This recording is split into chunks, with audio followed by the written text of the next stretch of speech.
BEA. Siyempre, Beautiful Life. Harmony of Life. So, kamusta na ba tayo? Ako ngayon medyo food trip yan. Food trip yung share ko sa inyo. Bihirang-bihira akong gumawa ng mga vlog regarding sa pagkain. Bihira kasi nga, parang yung iba kasi parang natikman ko na parang ganon. And then recently, share ko lang, recently, habang nag-scan ako sa Facebook, then may na-encounter ako na parang bago sa paningin ko. Sabi, parang bago itong pagkain na to ha. Tapos tinignan ko yung location, which is yung location within Olongapo din pala. So, ang pangalan nung kanilang produkto, Bao. Pero ang pronunciation ata nun, Pau Papaw. So, para makita nyo kung ano yon o kung ano ito. Okay, so yan yon. So, ito yon. Yan. Okay, hi, Bao. Okay, pero pronunciation daw dyan, Pau. Pau. Ayan, kasi Chinese siya. So, hindi ko pa siya nabubuksan. Kakukuha lang. Actually, pinik up ko siya eh. So, na natin para malaman natin kung anong lasa. First time ko matitikman to eh. Let's go.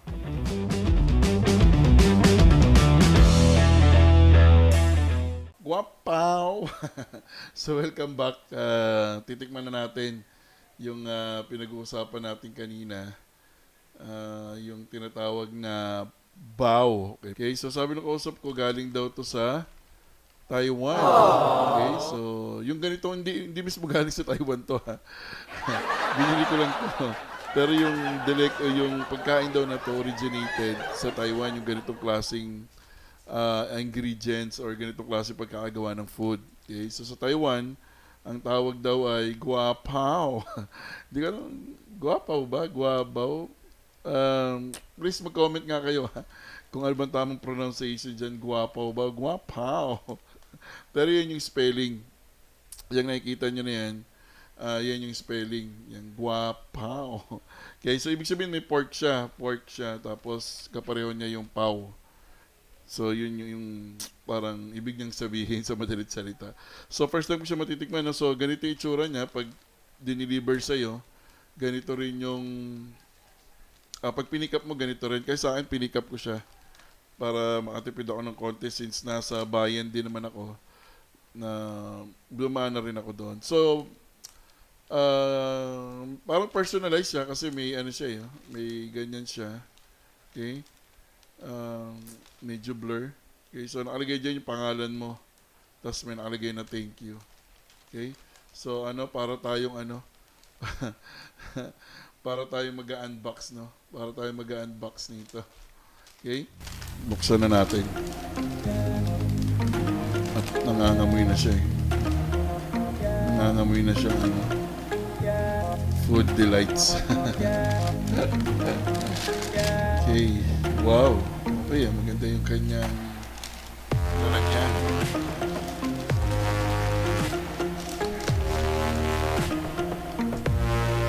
So, yan siya pala. So, tabi muna natin. Okay. So, ito siya. Hi, Bao. So, nakalagay dito yung contact number nung seller.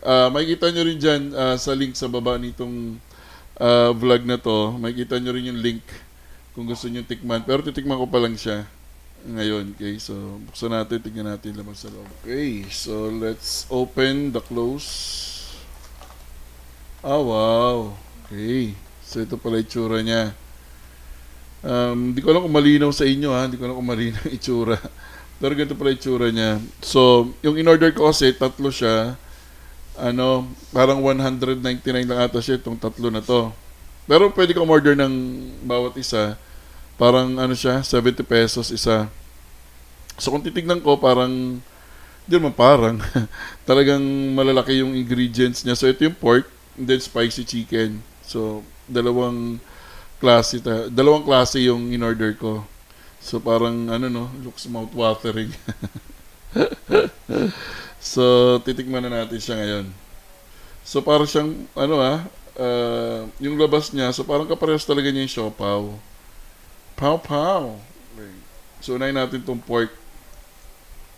So, guapaw. Ito daw yung tinatawag na guapaw. Kasi pork siya.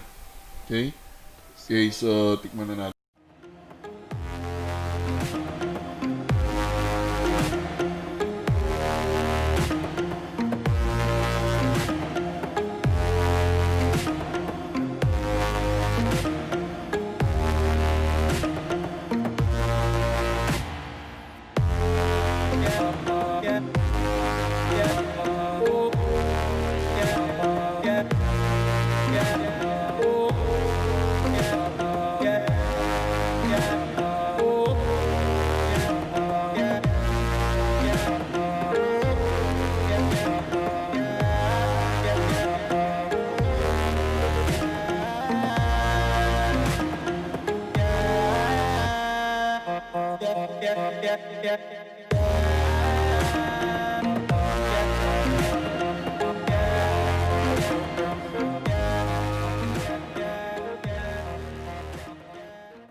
Malambot yung pork.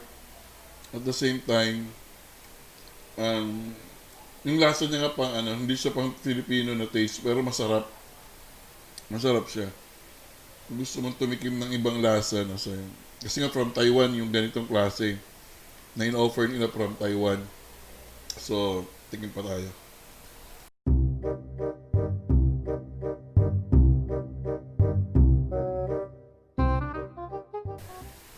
Yung pork so far, na-meet niya yung expectation ko. Masarap siya, masarap. Ngayon, tikman naman natin itong chicken. So, bon appetit. So, ito yung chicken naman. Alam ko parang chicken, spice chicken daw to. Guapaw from Taiwan. So, tikman din natin. Kasi, di ba, bago tikman na, di ba, puro Korean foods yung nakikita natin, di ba? So, this one, para maiba naman, Taiwan food.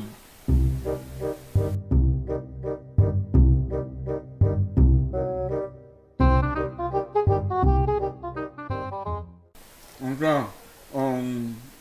Spicy. Talagang spicy. Maanghang siya. Iba yung anghang niya.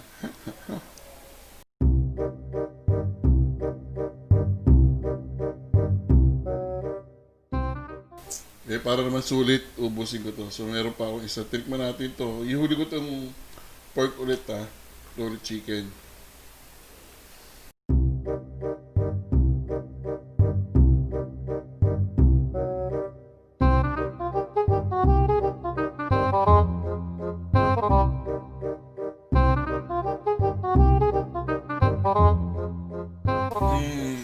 Naramdaman ko rin na mabigat din siya sa tiyan. Busog nga ako dun, parang sa... Yung kahit yung isa, parang busog ka na rin. And then, tatlo to in order ko. So, parang sobra. Busog ako dun sa tatlo. So, ito yung last bite ko sa pork. Ito yung una kong tinikman kanina, last bite.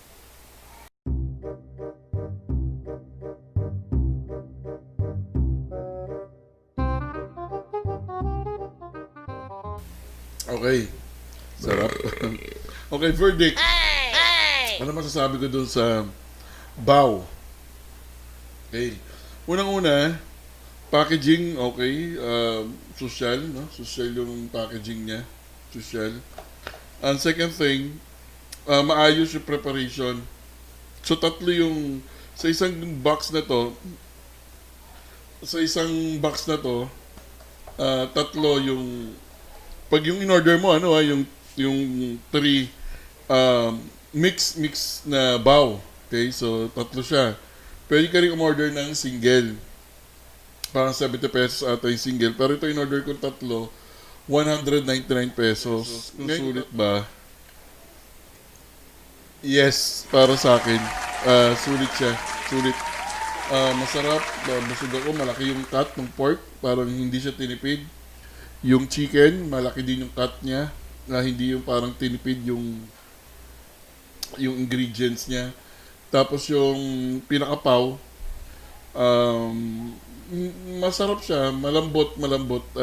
Ang ano niya, parang hindi siya yung parang freshly made talaga, freshly made. Ang alam ko, every weekend lang sila gumagawa nito.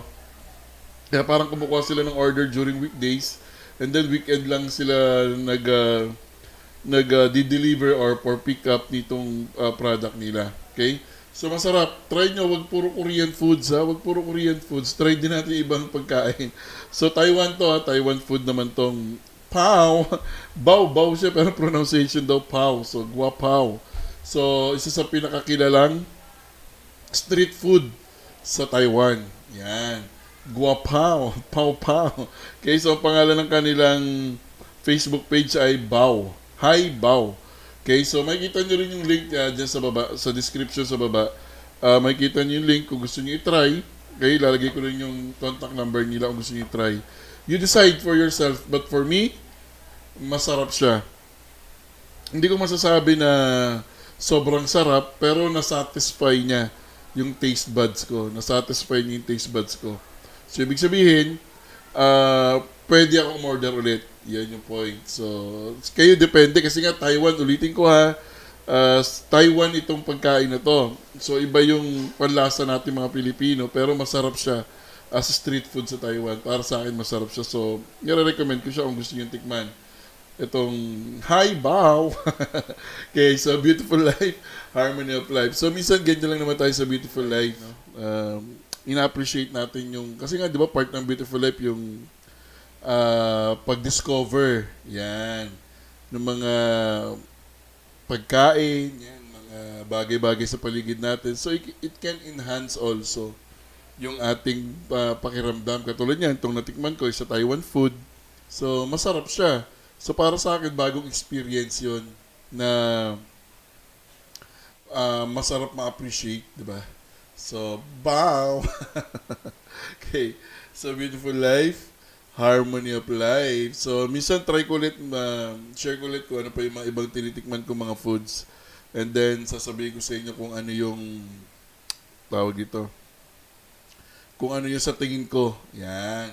Kung ano yung sa tingin ko magiging, or kung ano yung sa tingin ko lasa nito. Okay? Korean foods, masarap. Try nyo naman yung Taiwan food na wow! This is Beautiful Life. This is Ems. Thank you for watching. See you when I see you.